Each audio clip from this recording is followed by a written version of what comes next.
एक हकीकत बात बताऊं आपको, हर पेशेंट जो मेरे पास ओपीडी में आता है, सामने बैठा होता है, 99% लोगों को लगता है कि वो मोटे नहीं है। WHO ने तो इसको डिजीज़ 1940 में ही मान लिया था।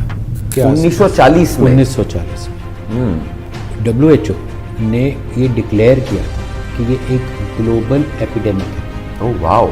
मोटापा now has become not a global epidemic, now is a pandemic. जिन लड़कियों की शादी होने वाली होती है वो वेट लॉस के के लिए लिए बलून डलवाते हैं। ऐसे आपके पास काफी केसेस हैं? बहुत है। मेल के अंदर फीमेल हार्मोन आ जाता है। अ पर्सन जिनका इंडियन सिनेरियो में obesity is a pear shape obesity, जिसका टमी ज़्यादा है, उसमें मोर्टेलिटी रेट ज़्यादा है।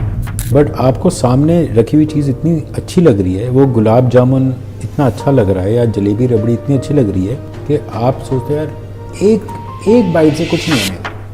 डायबिटीज़ होने के लिए 5 मेन हार्मोन होते हैं जो काम आते हैं, ghrelin, PYY, C peptide, GLP-1 and जो हम सबको पता है इंसुलिन। बट बाकी 4 हार्मोन नहीं पता। मगर BMI कैलकुलेट कैसे होता है? आपको लगता है ओबेसिटी से लिंक्ड है ये? 101%। और जेनेटिक्स तब जा रहा है? आप अब देख लीजिए, चाइल्डहुड ओबेसिटी 40% स्कूल के बच्चे आप उठा के देख लीजिए। चटपटी stories, phenomenal information and awesome conversation जो करेंगी आपको हेल्प। द सैम के show. Weight loss problem, weight ज्यादा गेन हो रहा है या वेट लॉस कर नहीं पा रहे? BMI क्या होता है? सिर्फ एक टर्म है BMI आपके लिए कि उसका कोई मीनिंग भी है? BMR का क्या मतलब है जब हम वेट लॉस ट्राई कर रहे हैं? Diabetes, strokes, erectile dysfunction, pregnancy, ये सब कैसे रिलेटेड हैं वेट लॉस के साथ या वेट गेन के साथ?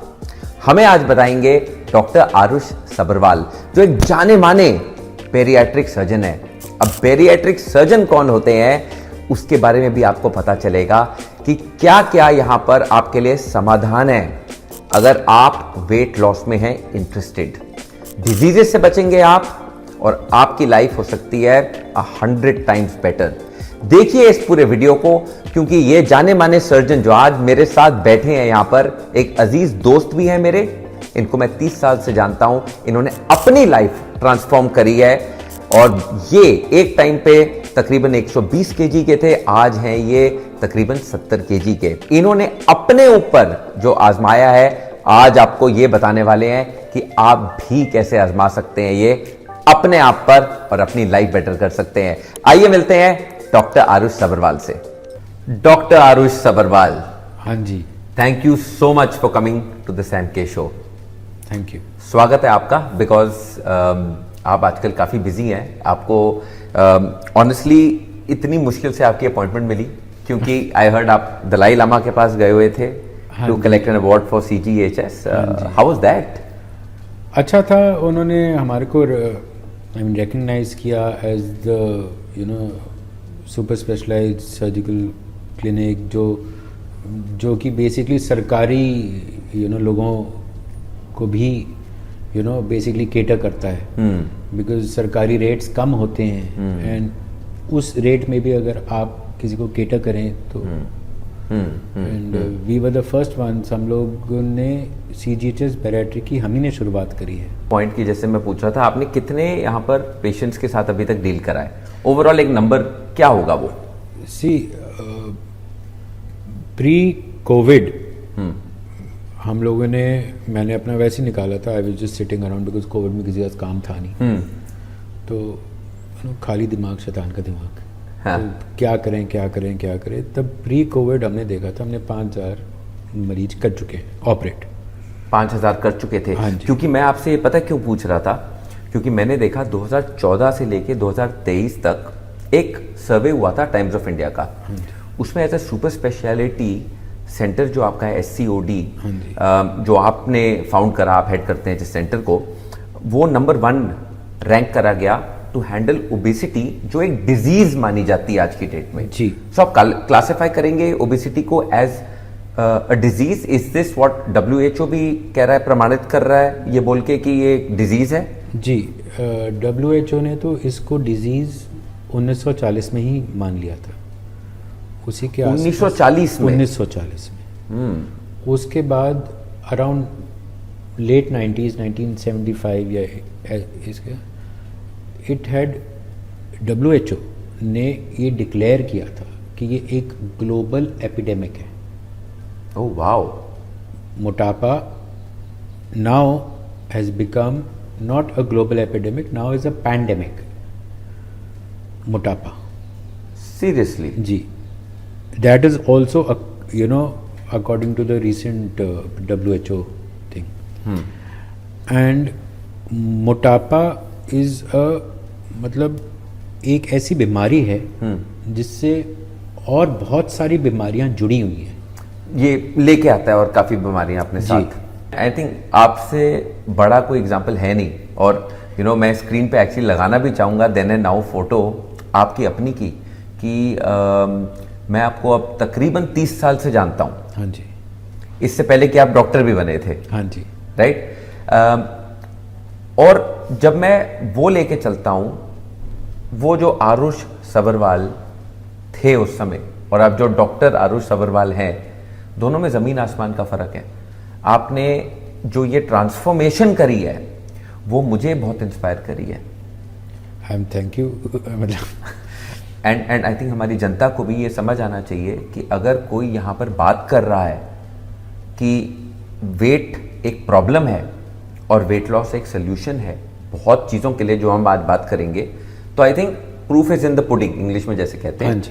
आपने करके दिखाया है और लोग भी जानना चाहते हैं। यहाँ पर जो हमारे कमेंट सेक्शन में आए हैं हमें बहुत कमेंट्स, वो ये है कि क्या क्या डिजीजेस एक्चुअली लिंक्ड हैं ओबेसिटी के साथ, वहां से शुरुआत करते हैं। ऐसी कोई डिजीज नहीं जो मोटापे के साथ लिंक नहीं। शुगर बीपी तो हर एक को पता ही होता है।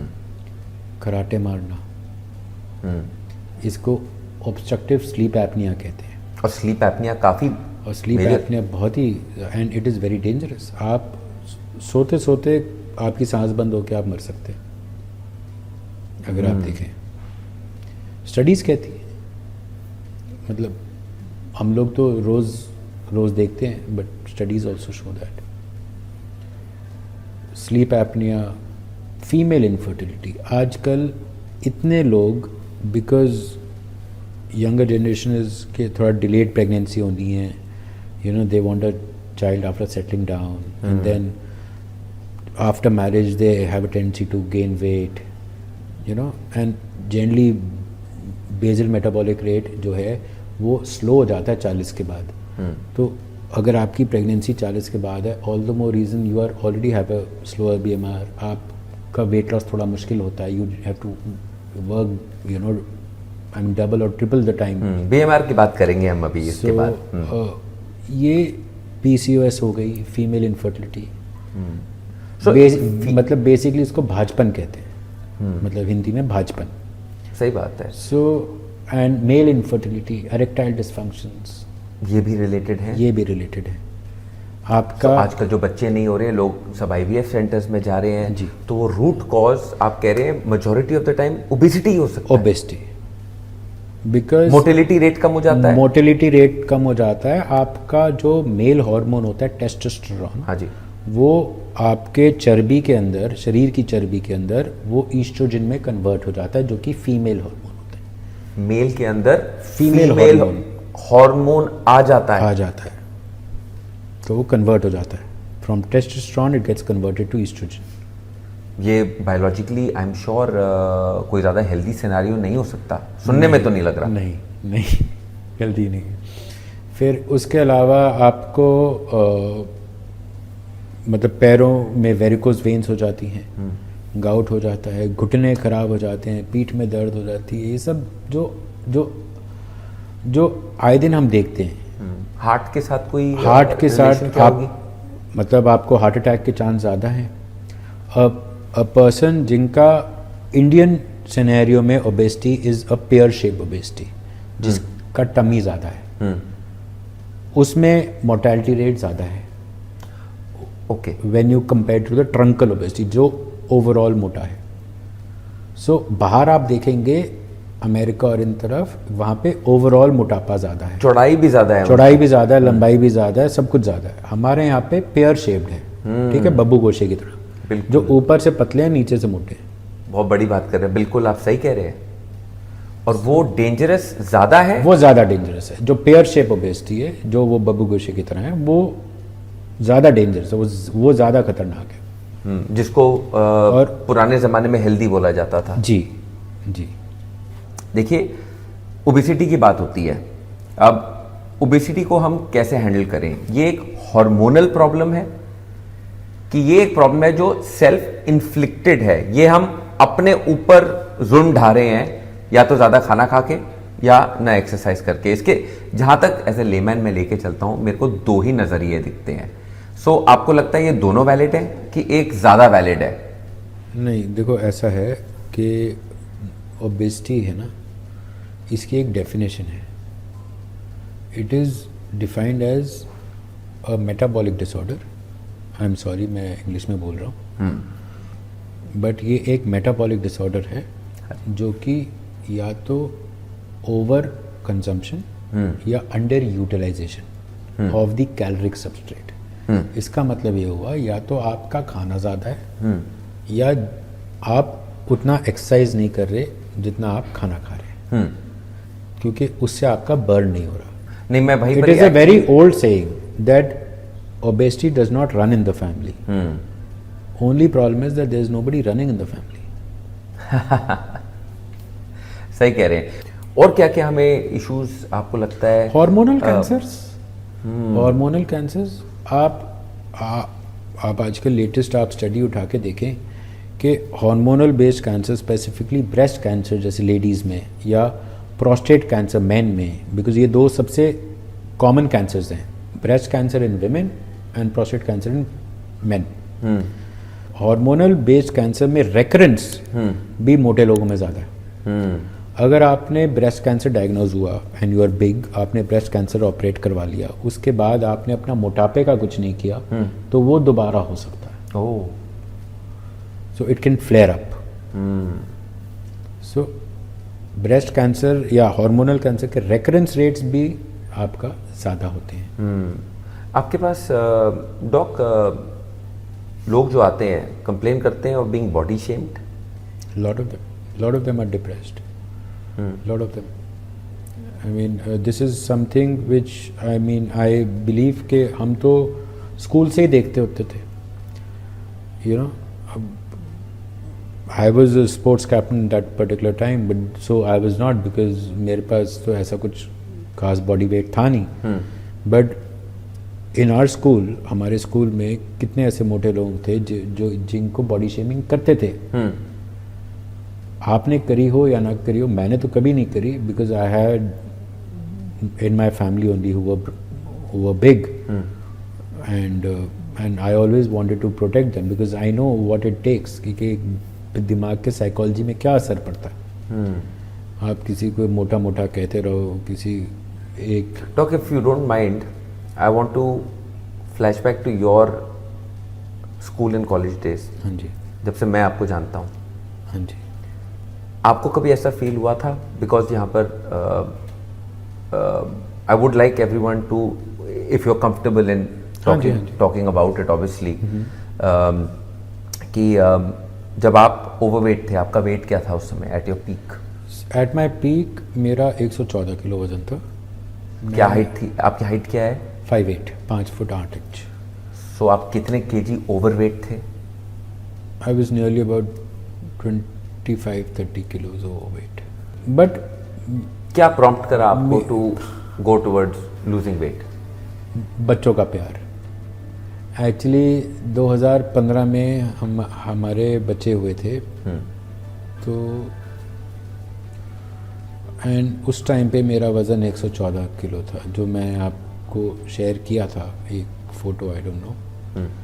एंड उसके बाद मेरे मिनिमम जब मैं गया था, दैट वो फ़ोटो भी मैंने आपके साथ शेयर करी हुई है।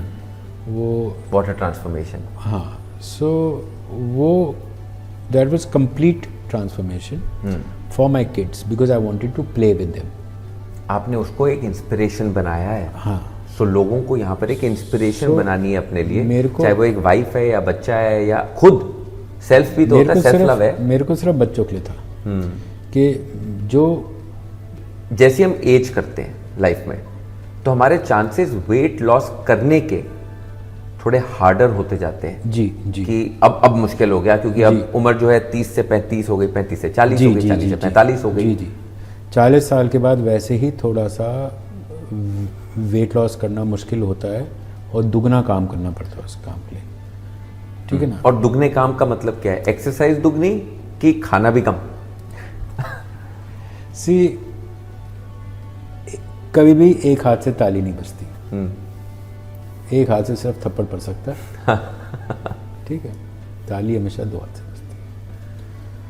पहला बैरियाट्रिक प्रोसीजर जो आया था in the world, it was jaw wiring. इसको कहते हैं कि दोनों जबड़ों को तार से मिला दिया था ताकि कोई बंदा खा ही ना सके। आप बात समझो, root cause is this.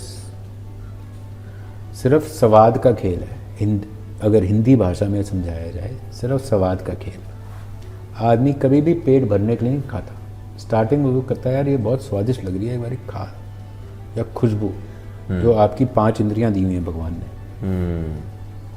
Problem वहाँ है, नियत। अगर नियत, और अगर आपकी नियत ठीक है, अगर आप एक्सेप्ट कर रहे हैं कि ये भाई, जैसे काफ़ी आप शेफ्स को देखेंगे, नमक स्वाद अनुसार, है ना, आप अपना खाने में डालें नमक स्वाद अनुसार। वैसे ही आपको देखना चाहिए कि आपको खाना है पेट के अनुसार। दिमाग बोलेगा, क्योंकि भगवान ने दिमाग का दर्जा ऊपर दिया हुआ है, बोलेगा कि आपको नहीं खाना चाहिए, बट आपको सामने रखी हुई चीज़ इतनी अच्छी लग रही है, वो गुलाब जामुन इतना अच्छा लग रहा है या जलेबी रबड़ी इतनी अच्छी लग रही है कि आप सोचते हो यार एक बाइट से कुछ नहीं होने का, जो चीज़ गलत है। आपको पता होना चाहिए आपको स्टॉप कहाँ करना है, where you have to draw a line, when to say no. और ये एक पर्सनल हमें अपना विल पावर बनाना पड़ेगा। सबको। इसमें किसी डॉक्टर की जरूरत नहीं है। नहीं, इसमें किसी डॉक्टर की ज़रूरत नहीं है। इसमें सिर्फ आपको फोकस होने की और आपको एक ये रखने की कि ये मैंने करना है। अगर मैंने ये करना है तो मैंने फिर अपना विल पावर उस हिसाब से बढ़ाना। अच्छा, मैं आपसे पूछना चाहता हूँ कि आप ओबेसिटी को क्लास कैसे करते हैं? इसमें मैंने सुना है, हमारी रिसर्च टीम लेके आई थी इसमें, हम तो डॉक्टर्स हैं नहीं, क्लासेस हैं मैंने सुना है। कैन यू जस्ट इलेबोरेट की विच क्लासेस? सी ये क्लासेस जो होती है वो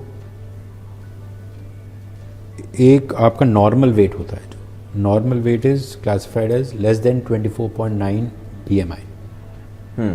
25 and above is overweight. Okay, up till 29.9। 29.9 के बाद क्लास 1 शुरू हो जाता है, and then it goes from 29.9 to 34.9। 35 से 39.9 is class 2. Class 3 is more than 40, which is also known as morbid obesity. And then there is a term coined as super obesity, which is more than 50 okay. BMI.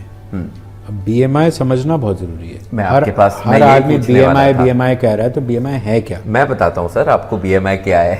मैं बताता हूँ, I tell you. मैं आपको ये BMI पे क्यों और बात करना चाहता हूँ फुल डिटेल के अंदर, क्योंकि हर बार मैंने ज़िंदगी में जब भी जिम ज्वाइन करा, उन्होंने जी मुझे एक मशीन पे खड़ा कर दिया। मैं उस मशीन पे खड़ा हुआ, उन्होंने एक BMI की पर्ची निकाली, उन्होंने बोला सर आपका BMI ये है। तो मैंने बोला ओके। अब BMI तो मुझे बता दिया उन्होंने, अब ना मुझे कैलकुलेशन का मतलब, ना मुझे रेंज पता, ना मुझे ये पता कि मेरे हाइट के मुताबिक अच्छा है कि बुरा है, और ना जो वो बंदा मुझे बता रहा है एक जिम में जाके कि उसको पता है कि BMI का इम्पैक्ट मेरे पे क्या होगा। सो आपसे बड़ा रॉ क्वेश्चन है ये, मगर बीएमआई कैलकुलेट कैसे होता है? BMI एक रेशो होता है जिसको बॉडी मास इंडेक्स, जो इसका फुल फॉर्म है, ओके। तो वो एक रेशो होता है।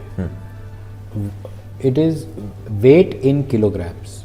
उदाहरण के तौर से मैं आपको बताता हूँ, मेरा वजन आज की डेट में 76 kgs है। मेरा हाइट जो है वो 172 अप्रोक्सीमेटली है सेंटीमीटर में। सेंटीमीटर में। तो इसको मीटर में आप कन्वर्ट करेंगे तो 1.7 आ जाएगा। ओके। सो 1.7 का होल स्क्वायर करके weight in kilogram over 1.7 whole square, वो आपका एक आ जाता है। ठीक है, BMI। ये बहुत आसानी से आप घर पे बैठ के भी कैलकुलेट कर सकते हैं। नहीं हो तो आप हमारी वेबसाइट पे भी जाके आप कैलकुलेट, वहाँ पे BMI कैलकुलेटर है। ओके, सिंपल कहानी है, बीएमआई कैलकुलेटर उपलब्ध है इजीली, किसी Easily, को कहीं पे कुछ भी नहीं करना। ओके, सिर्फ एक कैलकुलेशन आप अपने फ़ोन पे भी कर सकते हैं। ठीक है। सो लेट्स से हम आपका उदाहरण ले रहे थे, आपने अपना बताया कि आपके 172 सेंटीमीटर की अगर हाइट है और आपका वेट 76 है, तो इससे हमें क्या निकलता है? इससे आपका BMI करीब 25 के आसपास आता है। ओके, ये कैसे? ये आपने जो बताया था वो फॉर्मूला के अकॉर्डिंग फॉर्मूला के अकॉर्डिंगली कैलकुलेट होता है। अब अगर आपका 25 है तो that means you are on the overweight side. Okay, okay, you know तो लेथार्जिक। बीएमआई में रेंजेस हैं 2-3 टाइप की, कि कब आप अंडरवेट हैं, कब आप नॉर्मल हैं, और कब आप ओवरवेट जैसे हैं। कि मैंने आपको बताया कि 19.9 to 24.9 is a normal weight. Okay, that is the good range. Good range. 19.9 से Say 24.9. 24, और 19.9 से आप अगर कम जा रहे That हैं is underweight. फिर आप अंडरवेट हो गए, तो आपको गेन करना भी चाहिए। और 24.9 के आप ऊपर जा रहे हैं तो आप overweight हो। तो आप ओवरवेट हैं, तो Up आपको till 29.9. अप टिल 29.9 आप बस ओवरवेट हैं, ओबीस नहीं है अभी। ओबीस है 29.9 के बाद। हाँ जी, which is class 1 obesity. ओ, उसको हम क्लास 1 ओबेसिटी कहेंगे। ऑल राइट, फिर क्लास 2 ओबेसिटी क्या होगी? From 35 to 39.9. Okay, so BMI के ही मुताबिक हम क्लास वाइज ओबेसिटी को जज कर सकते हैं। जज कर सकते हैं। राइट। हम अगर अब बोलते हैं कि हम क्लास 1 ओबेसिटी में गए हैं, हम काइंड ऑफ डेंजर जोन में चले गए हैं। हाँ जी, you no not kind of, you are in danger zone. Okay, so because अगर आप देखें, जो हम तो हिंदुस्तान में हैं and we are talking just for our Indian people. हाँ जी, तो हमारे यहाँ पे जो मोटापे से रिलेटेड जो बीमारियाँ होती हैं, जैसे मैंने आपको पहले समझाया, वो सब लोअर वेट में हो रही हैं। So that means class 1 obesity में आपको शुगर हो रही है। Oh, so that is the time you require treatment. Why you want to wait कि अगर आपका HbA1c ग्लाइकोसिलेटेड हीमोग्लोबिन जो 3 महीने का शुगर कंट्रोल बताता है, अगर वो 7 से ऊपर है, हम लोगों ने तो मतलब 15-16 HbA1c भी ऑपरेट किया हुआ है। 550-600 हमारे पास हैं जिनका फास्टिंग शुगर 550-600 रहती थी। आपकी प्रॉब्लम 30 BMI से ऊपर शुरू है। उसके बाद it will only get worsened, the situation will only get worsened. Doc, आपने ऑफ एयर भी थोड़ी बातें करी थी और फिर हमने अभी थोड़ी सी बातें करी हैं। मैं सिग्निफिकेंस जानना चाहता हूँ 3-4 चीज़ों की इसमें। सबसे पहले तो एस्ट्रोजन, जिसकी आपने बात करी है थोड़ी सी, मगर थोड़ी और अब करना चाहूँगा मैं आपसे। फिर लेप्टिन के बारे में बात करना चाहता हूँ। उसके बाद इंसुलिन एंड ग्रेलिन, ये सारे हार्मोन्स हैं जी। थोड़ा थोड़ा इन पे आप इलेबोरेट करेंगे, बिकॉज ये बहुत इंपॉर्टेंट है for our topic today on obesity. Okay, so ghrelin जो एक हार्मोन है, ये एक प्राइम हार्मोन है जो इसके 3-4 काम होते हैं बेसिकली। सबसे एक काम होता है, ये BMR बेसल मेटाबॉलिक रेट को स्लो कर देता है। ठीक, जिसको हम मेटाबॉलिज्म बोलते हैं। जिसको हम मेटाबॉलिज्म कहते हैं, करेक्ट। दूसरा काम होता है, it makes you feel hungry. तीसरा काम होता है, ये पैंक्रियाज पर असर करता है जिससे कि डायबिटीज़ होती है। ओ डायबिटीज़ होने के लिए 5 मेन हार्मोन होते हैं जो काम आते हैं। Ghrelin, PYY, C peptide, GLP-1 and जो हम सबको पता है इंसुलिन। करेक्ट, इंसुलिन सबको ही पता है। बट बाकी 4 हार्मोन नहीं पता। उनकी अहमियत?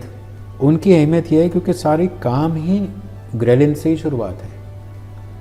अगर ग्रेलिन ठीक काम करे, अगर आपको भूख ज़्यादा ना लगे, अगर आपको सेंस ऑफ फुलनेस आ जाए, अगर आपका लेप्टिन काम कर रहा है, leptin is giving you sense of fullness. Right, so ghrelin और लेप्टिन ग्रेलिन भाई भाई नहीं है, ऑपोजिट है। हाँ, ग्रेलिन बढ़ जाता है, मतलब हंगर को बढ़ा देता है, और अब लेप्टिन आपको हंगर दे देता है। तो लेप्टिन की मात्रा कम हो जाती है, ग्रेलिन की बढ़ जाती है। तो ग्रेलिन को सेटिस्फाई कैसे करें? हाँ, अब ग्रेलिन है पेट का, स्टमक जो होता है हमारा, ये मुंह के बाद खाने की नली, इसके बाद पेट के बाद आंतें शुरू हो जाती है। सो पेट का एक पार्ट होता है, फंडस कहते हैं उसको। आप कोई भी प्रोसीजर करेंगे या कोई भी आप एक्ट करेंगे, चाहे लोअर BMI में, चाहे आप एंडोस्कोपिक प्रोसीजर में, जैसे आप बलून डाल देते हैं अंदर, या आप फॉर एग्जांपल अगर मैं बैरियाट्रिक कर देता हूँ किसी की, main target organ of anything is ghrelin, fundus of the stomach. अगर आपने पेट के फंडस को कंट्रोल कर लिया किसी भी कारण, जैसे भी किया, तो आप का वजन गिरना शुरू हो जाएगा। लेमैन भाषा में बताइए, उसको सेटिस्फाई कैसे करना है? देखिए, ऐसा है, अगर आपका जो बॉडी मास इंडेक्स होता है, अगर वो आपका से 30 तक है, यस, 29, 28, 30, सो आप एक एंडोस्कोपिक बलून करके एक प्रोसीजर आता है, हम जो यूज़ करते हैं that is US FDA approved, SPATS 3 balloon है, वो एंडोस्कोपिकली डालते हैं और 1 साल के अंदर 1 साल के बाद उसको निकाल लेते हैं। और ये सबसे ज़्यादा हमारे पास प्रैक्टिस में कराता कौन है? जिन लड़कियों की शादी होने वाली होती है। जिन लड़कियों की शादी होने वाली होती है वो वेट लॉस के लिए बलून डलवा लेते हैं। बलून डलवाते हैं। ऐसे आपके पास काफी केसेस हैं? बहुत है, क्योंकि इसमें कहीं चीरा फाड़ी नहीं होती। mid-20s वे टॉकिंग? या mid-20s, एंड बलून डलवा लेते हैं, शादी हो जाती है, बलून के कारण वो लिमिटेड खा लेते हैं। तो बलून क्या करता है? बलून से हमें भूख ही नहीं लगती। भूख ही नहीं लगती। आप, इट इज़ एडजस्टेबल बलून, वो आपका जाके फंडस में बैठ जाता है, जहाँ से वो आपको बिकॉज ऑफ द कंप्रेशन वो वहाँ से आपको सेंस ऑफ फुलनेस थोड़ा सा ज़्यादा जल्दी दे देता है। ओके, पेट फुल हो गया थोड़ा से खा के, थोड़ा से खा के, ठीक है ना। So which is a very nice. ज़्यादा खाना अगर खा लिया तो हानिकारक भी हो सकता है, फिर तो उल्टी, सीधा उल्टी। तो वो बुलीमिक बन जाओगे आप इन अ वे, हाँ जी, जिसमें आप उल्टी करते रहोगे।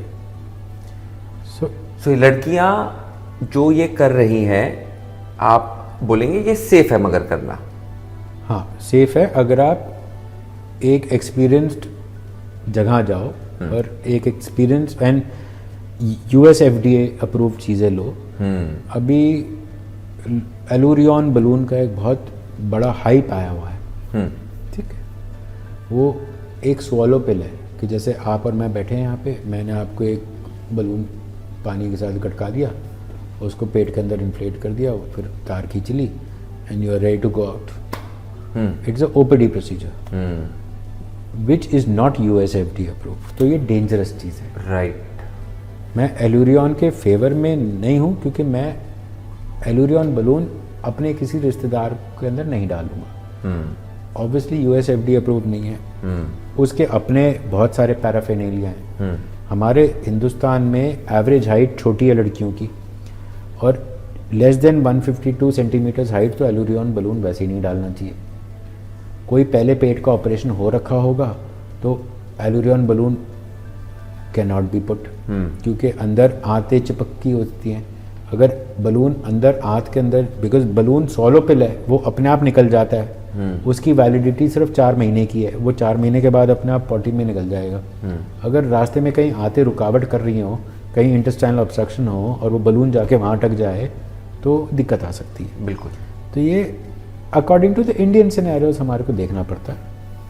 चलिए अब एक और राह चलते हैं थोड़ा सा। हाँ जी। वो बात करते हैं हम अबाउट डाइट एंड एक्सरसाइज, क्योंकि ओबेसिटी को हमने अब समझा है इन टर्म्स ऑफ क्लासेस हैं उसमें बीएमआई कितना इंपॉर्टेंट है, बीएमआर की भी थोड़ी बात करिए, थोड़ी और करेंगे, बट एक लेमैन पर्सपेक्टिव से सोचते हैं तो ऑब्वियसली बात लगती है कि डाइट और एक्सरसाइज, जैसे आपने बोला था ताली 2 हाथ से ही बचती है, हमें ये दोनों चीजें ही करनी चाहिए।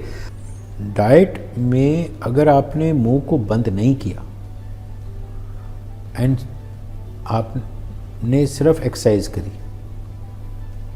तो आप कभी भी पतले नहीं हो सकते, चाहे आप 4 घंटे एक्सरसाइज कर लें। Eat sensibly.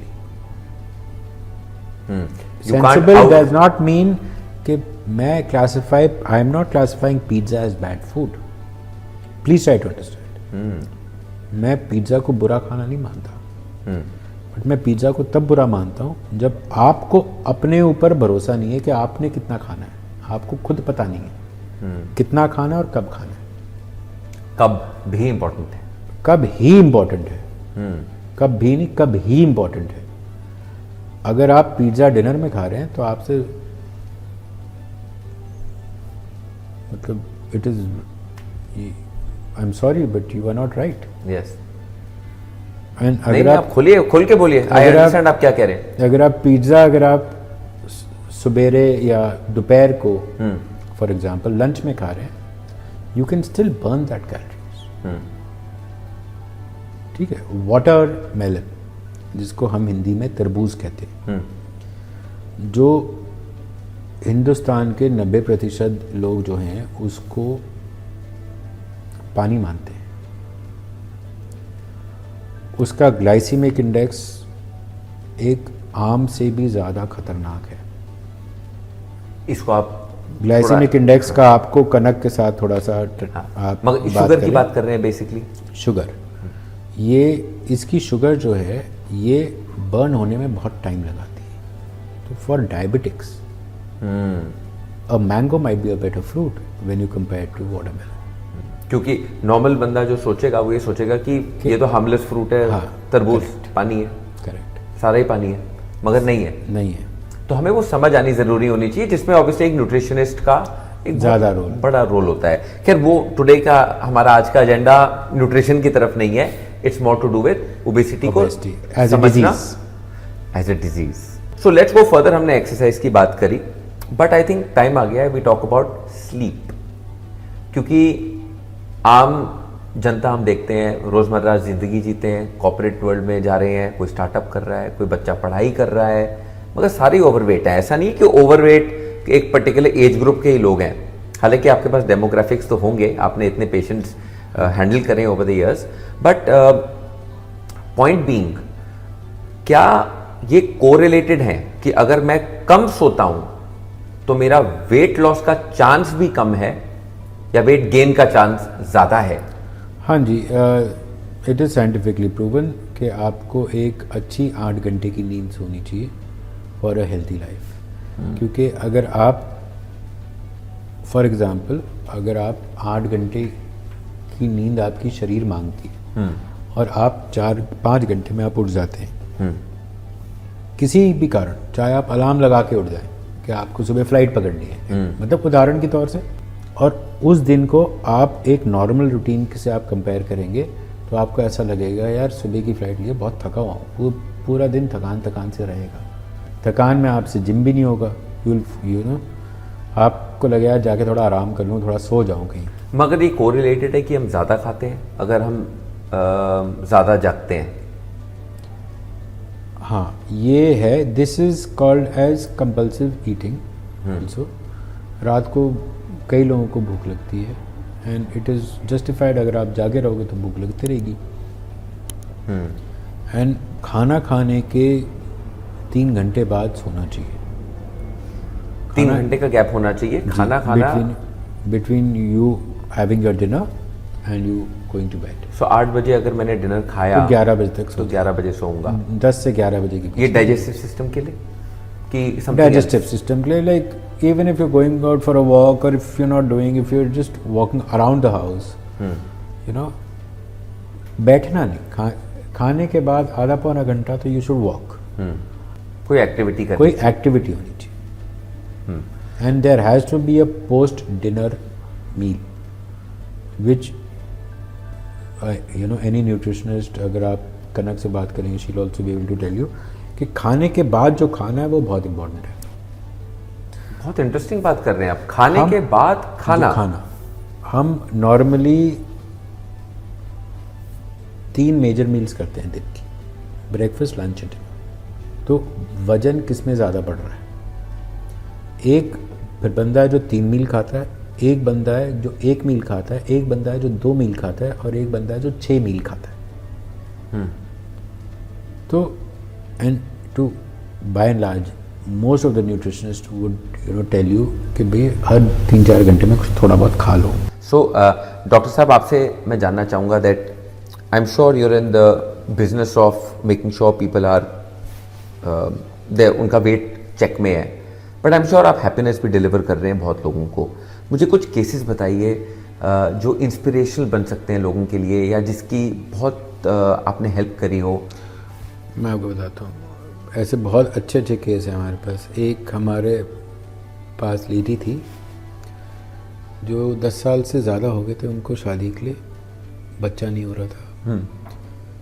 Going to lot of gynaecologist, everybody telling them to बेटा lose weight, lose weight, lose weight, and age was one factor. सोचिए 10 साल से शादी को हो गए हैं, 10 साल से ज़्यादा, वजन भी ज़्यादा है। Gynaecologist and infertility IVF specialist have also said कि भैया नहीं हो सकता इतने वेट में। तो उनका हमने किया था। Wait was definitely an issue, and with in 3 months उनके जो मेंस्ट्रुअल साइकिल थी वो उनकी नॉर्मल आ गई थी, and she had a normal pregnancy, not an IVF। उसकी नॉर्मल प्रेगनेंसी हुई ऑपरेशन के बाद, right. And it was so soon, जो कि एज अ सर्जन हम लोग मना करते हैं कि भाई कम से कम 1.5 साल तक आपको प्रेग्नेंट नहीं होना, बिकॉज मेडिकली आप नहीं मेडिकली हम 1.5 साल तक एडवाइस नहीं करते, क्योंकि जब आपकी खाने की मात्रा ही कम होएगी तो आपका बच्चा क्या खाएगा जो आप कहता है। ओके, ठीक है ना। सो जब आप फुल ऑन अपना विटामिन, न्यूट्रिशन, प्रोटीन सप्लीमेंट्स खाएंगे, जब सब कुछ सही रहेगा तब बच्चे को सही रहेगा। ये if you don't mind me asking, इन ये महिला की क्या उम्र थी और क्या वेट था? She was more than 40 years of age, that was for sure, and she was weighing more than 120 kilos, that is for sure. Okay, और आपने बैरिएट्रिक सर्जरी उन पे करी एज अ सर्जन, तो आपने उनका वेट कितना कम कर दिया? सी, बैरिएट्रिक सर्जरी एक टूल है वजन कम करने का, ठीक है। इट इज़ नॉट कि कितना कम हुआ। बैरिएट्रिक सर्जरी एक जरिया है। She was a tall girl, I remember her very very clearly. So बहुत ज़्यादा खुश हैं ये पेशेंट। मेरी लास्ट इनसे करीब 3-4 महीने पहले बात हुई थी। मेंटेन कर पा रही हैं क्योंकि इनका गैस्ट्रिक बाईपास हुआ है। ओके, सी, ये समझना बहुत ज़रूरी है कि हमारा जो पेट है ना, वो इलास्टिक बैग है। ऑपरेशन हुआ हो या नहीं हुआ हो, ये पेट फूलेगा। आपका भी जब बेटा हुआ होगा तो आप, वो बेचारा, उसकी मम्मा, आपकी वाइफ उसको दूध पिलाती होंगी। अगर वो नॉर्मली 15 ml दूध पिलाती, मतलब उदाहरण, और बच्चा छोटा न्यू बॉर्न, हर आधे घंटे में दूध चाहिए उसको, 15 ml, 20 ml, 15 ml, हर आधे घंटे में आप गलती से कभी 25 ml आप पिला देते होंगे तो वो अनकंफर्टेबल होता होगा। तो आप या आपकी वाइफ उनको यहाँ पे रख के पूरे घर में सैर करती होंगी थपथपाते हुए कि डकार मार रहे, करेक्ट। ट्रू। जब 25 ml से ज़्यादा हो जाता होगा, करीब 30-35 ml, तो वो बच्चा उल्टी मार देता होगा। ऐसे ही होता है ना। सो बैरियाट्रिक सर्जरी हो या ना हो, ये बात समझना ज़रूरी है कि अगर हमारा पेट पहले 15 ml लेता था, आज एक एडल्ट पेट हमारा 3 लीटर लेता है, तो कितना ज़्यादा कैपेसिटी होगी पेट को इलास्टिसिटी होने में। सो बैरियाट्रिक सर्जरी या any surgical procedure, there are various types of bariatric surgery based on the kind of food that you have intake. हम उस type of bariatric surgery करते हैं. So that particular surgery is based on your effort more than my effort. आप एक procedure ही कर सकते हम हैं। एक प्रोसीजर कर सकते हैं, आपको एक किक स्टार्ट दे सकते हैं। वजन कब तक मेंटेन करना है, कब तक नहीं करना है, वो आपका है। तो सर्जरी एक ऐसे ही एक बुजुर्ग आदमी है 75 साल के, लोग कहते हैं किसी भी आदमी को 60 साल के बाद हिंदुस्तान में सुनते हुए अक्सर सुना होगा कि जी अब तो ज़िंदगी जी ली, अब क्या करना। एक बाबूजी आए थे 75 साल के, he was diabetic since 35 years, insulin पे थे, उनका हो गया। और ये सारा ओबेसिटी से ट्रिगर्ड था। सब ओबेसिटी से ट्रिगर्ड। मैं ओपीडी में कितने पेशेंट देखता हूँ, 5000 तो सर्जरी कर डाली, तो मेरे को आइडिया भी नहीं कितने पेशेंट देखे उन्हें। बट एक हकीकत बात बताऊँ आपको, हर पेशेंट जो मेरे पास ओपीडी में आता है, सामने बैठा होता है, 99% लोगों को लगता है कि वो मोटे नहीं है, और जो उनको बीमारियां हैं वो भी मोटापे से नहीं है। आप उनसे पूछो शुगर है, हाँ थोड़ी बहुत ही रहती है, गोली खा लेते हैं, ठीक है। खराटे हैं, कभी कभी मारते हैं, कभी नहीं मारते हैं। नींद ठीक आ जाती है, रात को सोते समय तो नहीं उठते, थोड़ा बहुत उठते हैं, बट ठीक है, मतलब हर चीज़ में ठीक है। उनको ये एहसास ही नहीं है कि ये सब मोटापे के वजह से। तो एक समझना बीमारी, आपको हार्ट अटैक समझ में आता है जब आप टक टक टक टक टक टक टक, तो ये क्यों नहीं समझ में आ रहा कि ये हार्ट अटैक को लीड कर रहा है। आपको शुगर समझ में आ रही है कि शुगर एक ऐसी बीमारी है जो सर से लेकर पैर तक हर चीज़ में खराब कर दे। ये क्यों नहीं समझ में आ रहा कि शुगर मोटापे की वजह से हो रही है। और अगर मोटापा ठीक करोगे, शुगर खत्म हो सकती है। आपको इंसुलिन पे हमने लोगों को ऑपरेट किया हुआ है, जो इंसुलिन मतलब लगाते थे, आप मैं आज वो एक गोली भी नहीं ले रहे। मतलब it's so much of a solution है। अब आजकल सेमाग्लूटाइड करके एक आई है, मतलब हिंदुस्तान में अभी तो आपके इंजेक्शन आए हैं उसके, तो बट गोलियां भी आ जाएंगी, गोलियां भी आई हुई हैं उसकी। So that is a very good tool for weight loss. और किस वर्ग के लोग हैं ये? सो नॉर्मली क्या होता है, लोग ये सोचते हैं कि जितने आप वेल्दी हैं उतने आप शायद ज़्यादा और मोटे होंगे, बिकॉज आपके पास खाने की कमी नहीं है। मगर मैंने नोटिस करा है, करेक्ट मी अगर मैं गलत कह रहा हूं, कि ये क्लासलेस है। आपका तजुर्बा क्या कहता है? देखिए मतलब अमीर आदमी के पास तो फिर शायद खाने पीने के ऑप्शन हैं, but when it comes to lower class and middle class, उनमें ऑप्शंस कम हैं। आप देखिएगा, आपका ऐसा कोई फेस्टिवल नहीं है जहाँ पे आप पूड़ी आलू ना बनाएं। हलवा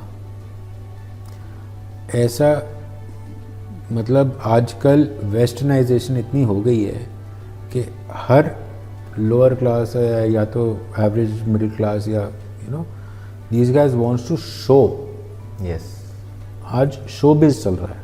हाँ भाई, मेरे हाथ में मैकडॉनल्ड्स का बर्गर है जो 30 रुपए का मिलता है, आलू टिक्की बर्गर, आलू टिक्की बर्गर, अब आप देख लीजिए, एक तो आलू, ऊपर से टिक्की तली हुई, ऊपर से बर्गर, और फिर सॉसें भी अंदर। और फिर बिना सॉस का तो फिर मज़ा नहीं आता। ऑल्दो उसमें हरी चटनी डली होती है, फिर केचप के साथ खाते हैं। तो फिर देख लीजिए आप। तो अवेलेबिलिटी हर वर्ग में है। इसका ईटिंग टाइम भी आप कभी मॉनिटर करिए। It is not about eating aloo tikki burger, it is about what time are you eating. अक्सर आप लोग देखते होंगे कि गए हैं, मतलब ठीक है, मूवी हॉल में, वहाँ पे कुछ नहीं मिला तो बर्गर खा के आ गए। और मूवी कब जाते हैं? शाम को या रात को। सुबेरे आप फर्स्ट डे सुबह 8 बजे का शो तो देखते नहीं होंगे, सही बात है, क्योंकि सब काम पे हैं। बिल्कुल सही कह रहे हैं। तो फिर रिजल्ट आएगा मोटापा, फिर रिजल्ट आएगा। और फिर हम करेंगे निग्लेक्ट, बोलेंगे मेरे को तो प्रॉब्लम है ही नहीं। प्रीकॉशियस प्यूबर्टी है। आप देखिए आज की डेट में, अभी रिसेंटली एक अखबार में आया हुआ था कि इंडियन में average height, because of the higher percentage of precocious puberty and precocious childhood obesity, तो average Indian height will also go down, which is shocking. क्योंकि चाइना में और बाकी कंट्रीज में हम देख रहे हैं एवरेज हाइट, सिंगापुर में लोग होते थे काफी शॉर्ट, अब वो हो गए हैं 6 फुट। तो वो पहले 5 फुट 6 इंच एवरेज हाइट थी, अब तकरीबन 5'9", 5'10" चलेगी एवरेज। आप कह रहे हैं इंडिया में, हिंदुस्तान में अब कम हो जाएगी धीरे धीरे। रीजन ये इनके अखबार कह रहे थे, मतलब 2-3-4 दिन पहले। आपको लगता है ओबेसिटी से लिंक्ड है ये? 101%। और जेनेटिक्स तक जा रहा है। आप अब देख लीजिए, चाइल्डहुड ओबेसिटी 40% स्कूल के बच्चे आप उठा के देख लीजिए, बिकॉज चाइल्डहुड ओबेसिटी। बिल्कुल, उनकी दाढ़ी मूछ जल्दी आ जाती है, उनकी प्यूबिक हेयर्स जल्दी आ जाती तो वो ग्रो नहीं करेंगे टॉल फिर। है, ग्रो कैसे करें? वंस तो ओबेसिटी बचपन से ही हमारी प्रॉब्लम है एक्चुअली, जिसको हम एड्रेस नहीं करते। और हमें कभी कभी लगता है कि अभी तो बच्चा छोटा है, 10 साल 12 साल 15 का ही तो है, 18 होगा खुद स्मार्ट हो जाएगा। नहीं होता ऐसा। तब तक फिर वो ग्रोथ भी रुक गई है, और अलग अलग हार्मोनल चेंजेस आते हैं, हार्मोनल इम्पैक्ट्स आते हैं। And I love this saying which I tell my wife also, and I tell my kids also to keep reminding themselves, if you love me don't feed me. You know, बच्चा जो भूखा होता है अपना मांग लेगा, पेट खाली ना रखें, थोड़ा बहुत कुछ ना कुछ, चाहे 4 बादाम मुंह में हो, बट खा के रखें। खाने के बीच 2 मेजर मील्स के बीच में 6-8 घंटे का गैप ना हो। थैंक्स डॉक, मतलब मज़ा आ गया। ये कॉन्वर्सेशन को बंद करना पड़ेगा, क्योंकि टाइम कभी तो हम बंद करना ही पड़ेगा वाली कहानी है। हाँ, I know. But otherwise fabulous जो आपने आज बताया, आई थिंक पूरी जनता के लिए मैसिव लर्निंग हुई है कि कैसे एक्सेप्ट करना है, क्या रेमेडीज़ हैं, क्या सॉल्यूशंस हैं यहाँ पर। और मतलब आई थिंक जो हम मैसेज दे रहे हैं टू द ओवरऑल वर्ल्ड कि ओबेसिटी एक डिजीज़ है। And I appreciate your time and thank you for coming so much. Subscribe and notification की घंटी दबाइए और ये अगला शो जरूर देख के जाइए।